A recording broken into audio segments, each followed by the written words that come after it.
How amazing is this apartment I just moved into? I'll show you a bit. It's owned by this 80-year-old artist and it's just filled with his art. There's this huge garage door that opens up into a garden, and there's a workshop where I can build all of my robots. There's even this giant killer bunny. I'm pretty sure it's gonna eat me in my sleep, and my family, and then it might come and track you down too, internet friend. Watch out.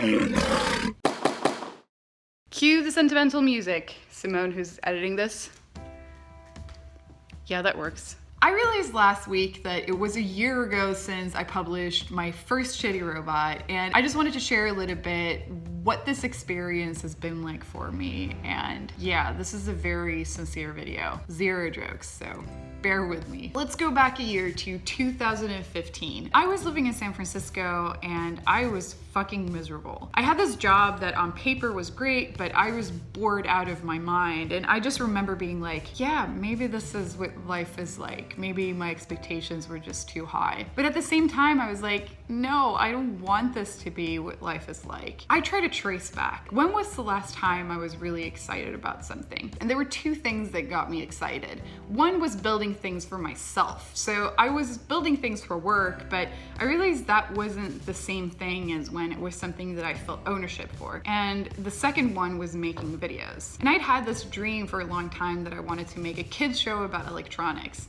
And I was like, yeah, maybe I should start taking that idea seriously. So I hunted down this producer on a Swedish TV channel, and I was like, hey, I really want to make a kids show about electronics. But they were super slow at replying, so I was like, okay, I'll just film this pilot episode, so like a test episode. And that was when I built the Toothbrush helmet. Så kan vi fästa det här precis längst fram på robotarmen med små skruvar.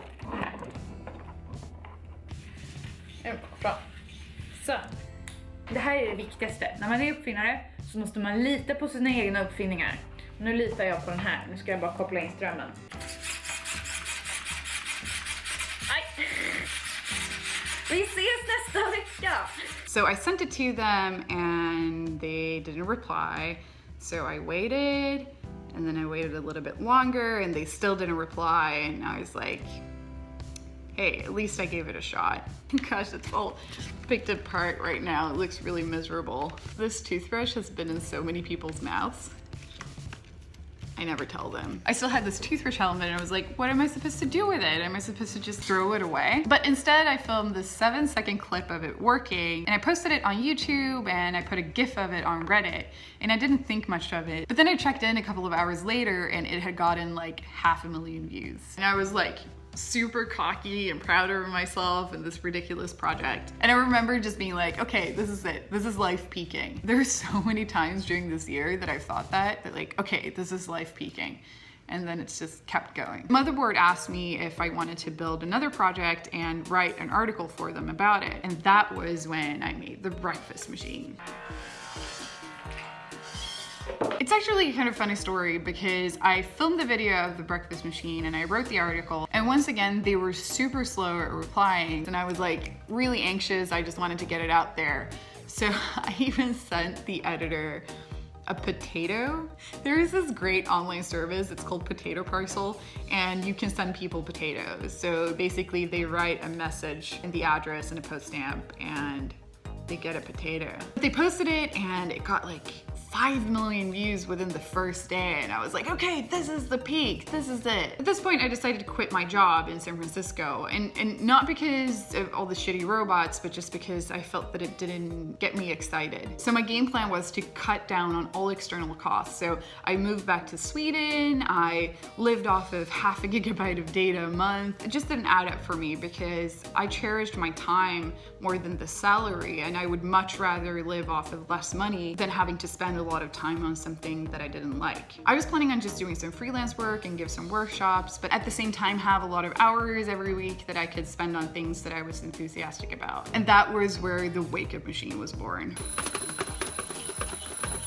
That was the project where people started being like, oh, aren't you that girl who builds shitty robots? And also when I realized that like, okay, maybe this can be more than just a hobby for me. Maybe I can turn this into a job. So I just kept on building all these projects. I made the chopping machine, the lipstick robot, the applause machine, the argue on the internet robot. A lot of things started happening at this point. I was giving around 8 interviews a week. I was at all these different TV shows and people started recognizing me in the streets and I was starting to feel really miserable. Yeah, this winter I was not feeling very great. And I think that there were a lot of reasons for it. One being that this whole internet person thing feeds off of my worst character traits. I mean, narcissism, lack of humility, etc.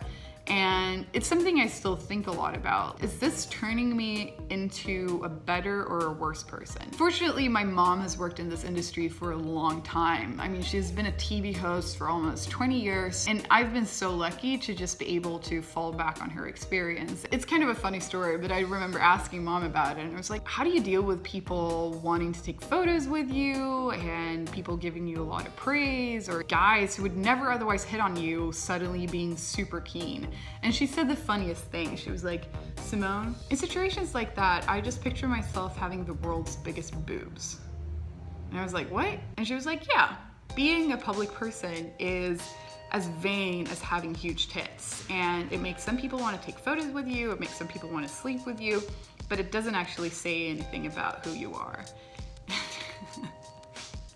I love my mom. The second reason I was feeling miserable was just because the workload was so high. And it got to this point when like every time I opened my inbox, I would start crying. And in January, I got a panic attack. Looking back at it, it's such a ridiculous thing because it was like the most normal situation. I was just sitting and having food alone at the boat, and I was looking at my phone and all these notifications were rolling in, and I just started like breathing really heavily. And I mean, it's a super scary thing when it happens. I've gotten 2 of them before in my life, but looking back at it, it's just such a ridiculous thing that I got like a panic attack from notifications.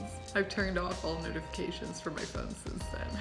The day after I'd had the panic attack, I just went through my inbox and I looked if there was anyone who could actually help me out. And I found this random email from this guy named Luke who lived in Australia and who was a music manager. And on paper, it just seems like a horrible idea because if you get a manager as an artist or as a talent, you basically marry them for work. But I was in such a tight spot that I was like, okay, I just need help today. And I read my diary from that period the other day and it's like, Dear future Simone, I just signed with Luke Girgis. If you hate me for making this decision, I'm really sorry. But like, I can't believe how lucky I got because Luke is this amazing person, and ever since we started working together, I can feel my well-being having just like boop, boop, boop, boop, boop, boop. And to be honest, I don't think I've ever been as happy as I am now. This is such a rant, but I mean, just like having this as a job and being able to work with the people I work with and getting to do so many fun things. It's just such a privilege, and I never thought that it could be this great. As I said in the last video, you are definitely the enablers of my life, and all of the fun things I've gotten to do are all because of you. And I am forever grateful for all of you making this happen for me. Yeah, life is good. Okay, I feel that I've taken myself way too seriously in this video. It's making me uncomfortable. Did I tell you that I tried to refer to Tested's audience as testes and that my producer had to explain to me why we couldn't do that? Okay, that feels better.